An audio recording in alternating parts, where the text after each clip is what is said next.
because you sound good. But these guys have played until they sound good. Man, I was really impressed by when I heard them start to play, because for one, their singer plays the drums at the same time. What? Give a hand for drum singers.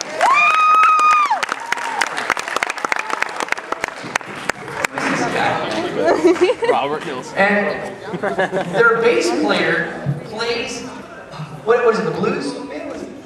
The band you play at school, what's that? The jazz band at school. And I know Kevin Levine, who is the band director there, he teaches him, and it shows. Oh my God, I was like, this guy is a bass player. Not just like I can thump along to a song, he is a bass player. He got that, you know, that look.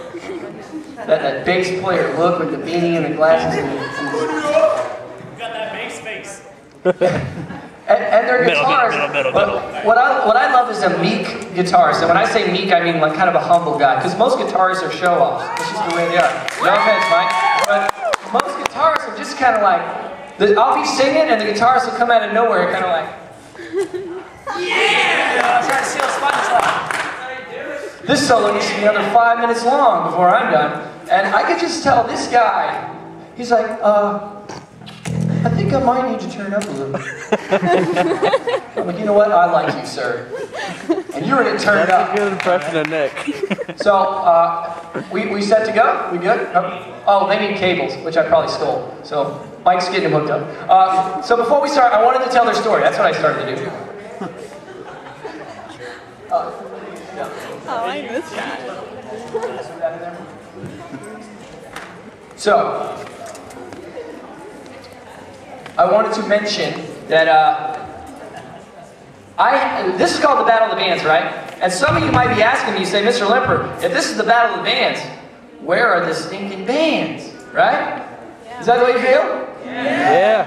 I'm glad you feel that way.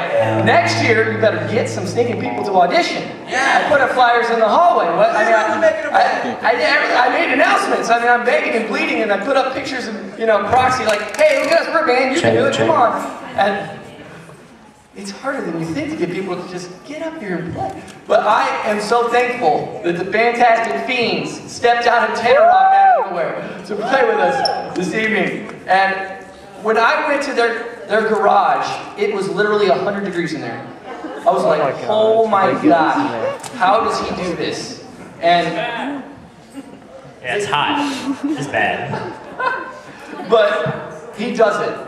And that just goes to show you that these guys will bear the heat. They will, I mean, here's how I found out about them. I was at a friend's house talking about another event I was doing, and I heard this in the background.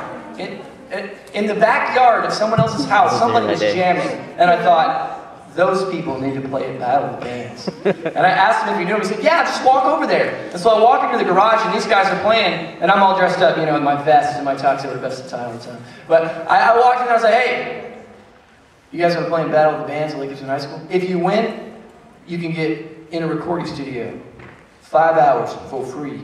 That's right. That's what they won by being the only band to audition, right? They won 5 hours in a recording studio. And I knew the guy from Wings of Eagles, and he was kind enough. Wings of Eagles, awesome. And he was kind enough to donate and give those 5 hours to them because of their hard work in the heat of their garage. So, how are we doing? We looking good? You ready, Nick? All right. Oh, we got the cable. I'll tell you what, I think I am definitely stealing his cable. So I'm going to unplug this, I'm going to run it over there, and then we're good to go.